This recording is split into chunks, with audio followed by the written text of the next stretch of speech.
Hello, today's video will show you how to change charging sound.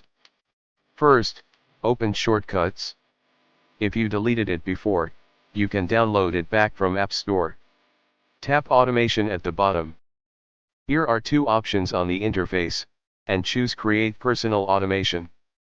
We can see many options here.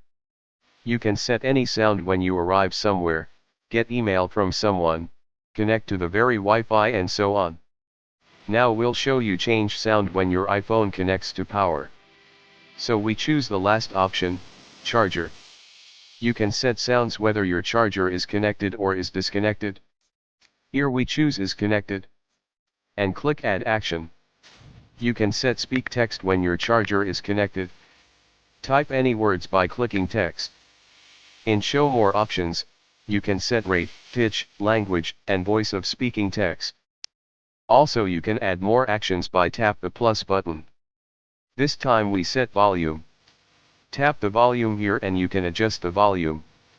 You can also set play music, cause I'm recording the screen so it won't play and I won't show you. Click next when you finish settings. And switch off ask before running. Tap done. Now you can connect to the power to check if it works. Oops.